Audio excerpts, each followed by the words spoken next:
What's up, guys? Welcome back to MMA. Today we're going to break down every single UFC champions and nightmare matchup. We're going to go through each division one by one.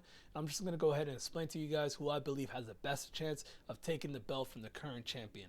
So let's go ahead and get started with, we're going to start here at the Flyweight division, actually.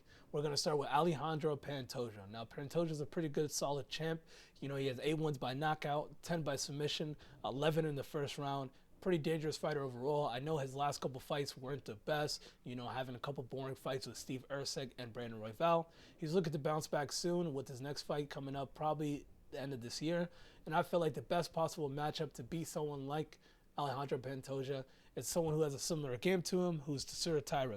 He's a 16-0 undefeated fighter with 5 wins by knockout, 7 by submission, 8 in the first round. So you know he's very good at getting that finish in the first round. And I think simply because he has that grappling aspect, it's going to make it very difficult for someone like Pantoja to shoot on him.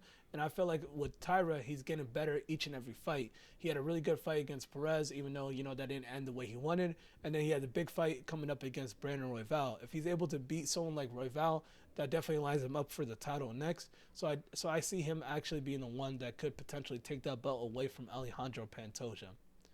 And then next, we're going to move on to the Bantamweight division. Personally, my favorite division is simply because we have such a big murderer's row. If we have a pretty solid champion in Sean O'Malley. Sean O'Malley is a very diverse striker. You know, in my opinion, I think that he's the best striker in the UFC. He has 12 wins by knockout, 9 in the first round. Very dangerous, very good takedown defense.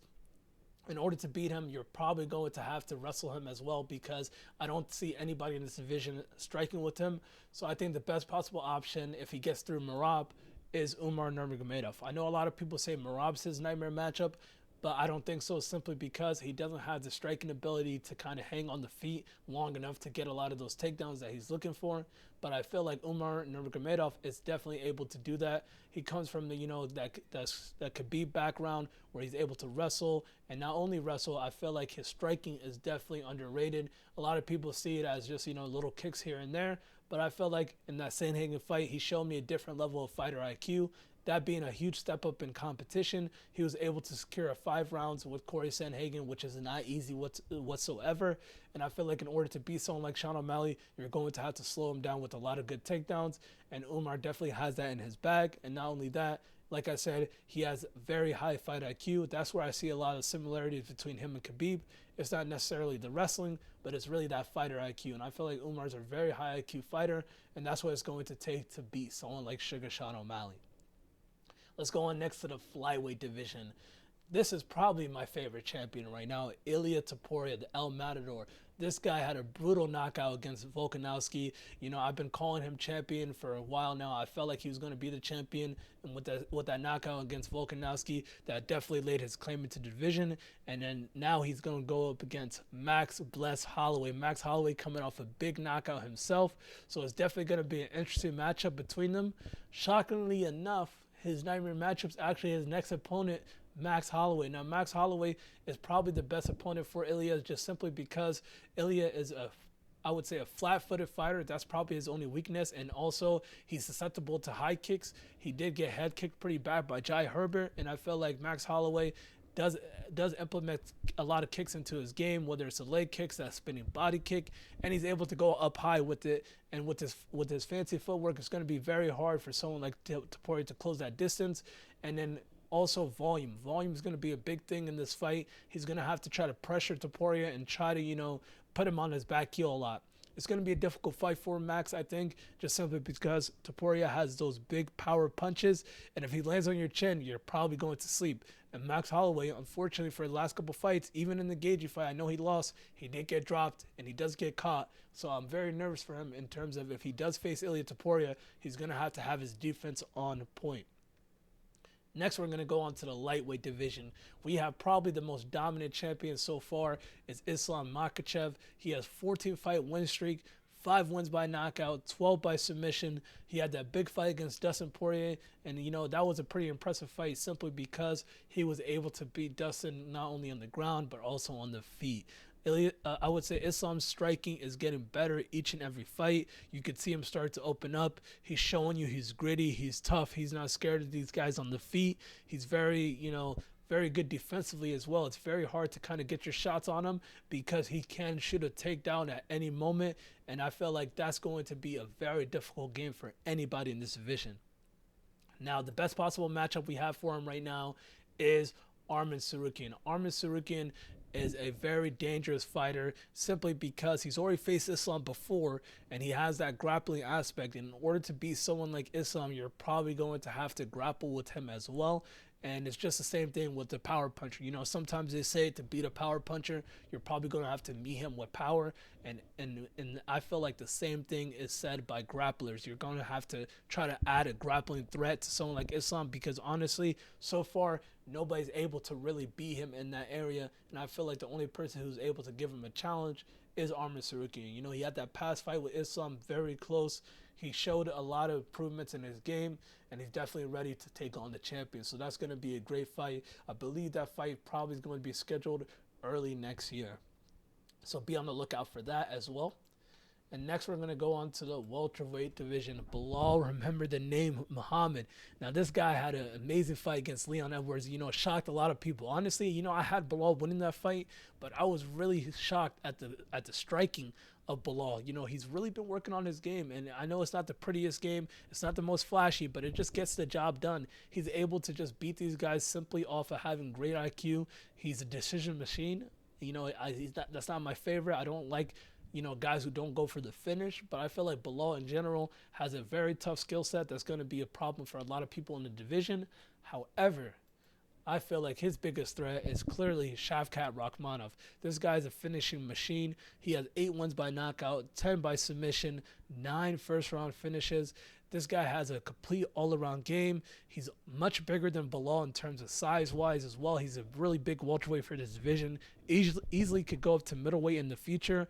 And I feel like that's going to be a very tough style for Belal to beat because he's going to have to try to avoid a lot of these strikes and then also have to worry about the grappling of Shavkat because I feel like he will shoot on Belal as well if he has to, or he could keep it on the feet. So he's going to be dangerous everywhere. So I feel like he definitely has the best chance in the welterweight division to take the belt away from someone like Belal.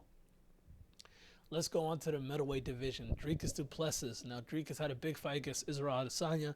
Personally, I had him losing that fight. I was very shocked that he was able to beat someone like Israel. But that just shows you that Dricus has a lot of grit and determination. And that's his best attributes, is that this guy is a nonstop workhorse. You know, I know a lot of people see his style as goofy, awkward, weird, whatever you want to call it.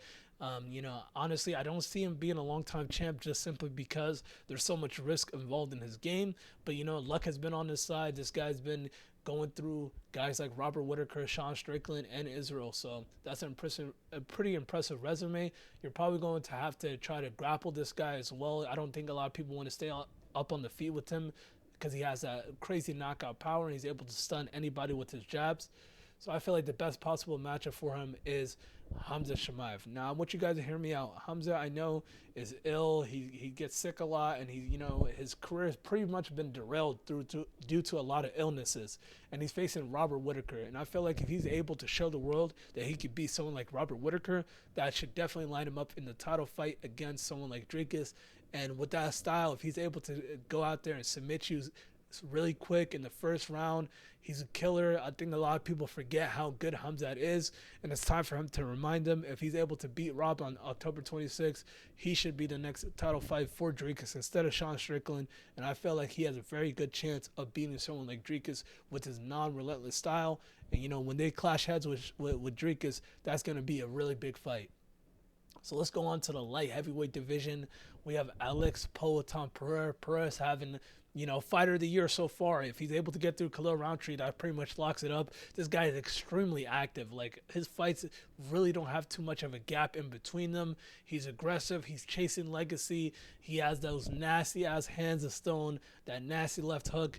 And I feel like the UFC is kind of protecting him, actually. I feel like he should be facing this guy right here, his nightmare matchup instead of Khalil Roundtree, Magomed Ankalaev. I think everybody kind of knows Magomed's the guy that has the best chance to beat someone like Pereira, just simply because he's able to wrestle that Greco-Roman style, and he's able to have very good defense on the feet as well. Pereira's very aggressive. You know, I don't think anybody's going to beat him on the feet personally, but I feel like in order to beat him, you're going to have to grapple him. You're going to have to take him down. Same way with Israel. But the last couple opponents, you know, just don't want to wrestle with this guy. They have a vendetta. They want to beat him on the feet. Even Magomed Ankalaev said he wants to knock him out. I just want people to just take this guy down and try to challenge him on the grappling. Stop trying to fight him where he's the best at. He's the best in the world. He's the best glory kickboxer probably in history. And you guys are keep on trying to shoot at him, which is insane to me. So I think that Magomed, if he does implement his wrestling, should be able to beat someone like Alex Pereira. But who knows? You know, Pereira's been on the nasty KO streak. Maybe he catches him. We're going to go ahead and go on to the heavyweight division. We have the interim heavyweight champion, Tom Aspinall. I know he's not the undisputed champion, but I wanted to go ahead and include him in the video because he very well could be the undisputed champion very soon, with Jon Jones potentially having a retirement fight against Stipe Miocic. And I feel like the best possible matchup for someone like Tom Aspinall is Ciryl Gane. Ciryl Gane is, you know, he's a very good fighter on the feet. He showed a really big bounce back against Sergey Spivak. I know everybody wrote him off after the Jon Jones fight, but honestly, I would pick him to beat someone like Tom Aspinall simply because I don't think Aspinall faced anybody like him in terms of speed, athleticism, that's able to match him. You know, he faced Pavlovich as well, but Pavlovich is more of a brawler. He's going to get in your face and try to knock you out. Gane, on the other hand, you know, he's going to step back, hit you with a lot of different kicks, set you up, you know, in different ways that other fighters don't. He's going to hit you to the body, hit you to the head, use a lot of range attacks. And I feel like the first person to take Aspinall out aside the first round in the UFC probably has the best opportunity to beat him. And I feel like Ciryl Gane has a very good chance of going multiple rounds with Aspinall. And I think, honestly, he has the best chance of beating him.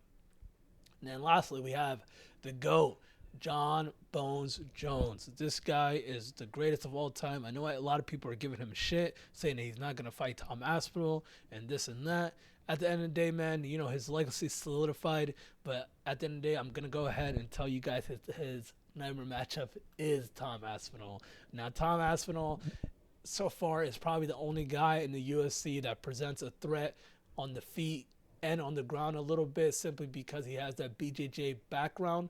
But at the end of the day, I don't see him really beating Jon Jones. But I think that with the knockout power, the youth, the athleticism, that's going to be a tough fight for anybody in that division. And if he's the interim champion, I feel like that's the best possible matchup for someone like Jon Jones. Now, Jon Jones could very well retire, like I said, after the Stipe fight, which he's probably going to do. And, you know, we'll see from there if he ever ends up actually fighting Tom. I think that would be a great fight. I think he still has a great chance of beating Tom. So we'll see there. Let me know what you guys think in the comments below about each of these matchups. Who do you feel I left off on this list? Who would you guys have being the next featured champions? Let me know in the next one. Leave a like and subscribe. Catch you guys in the next one. Peace.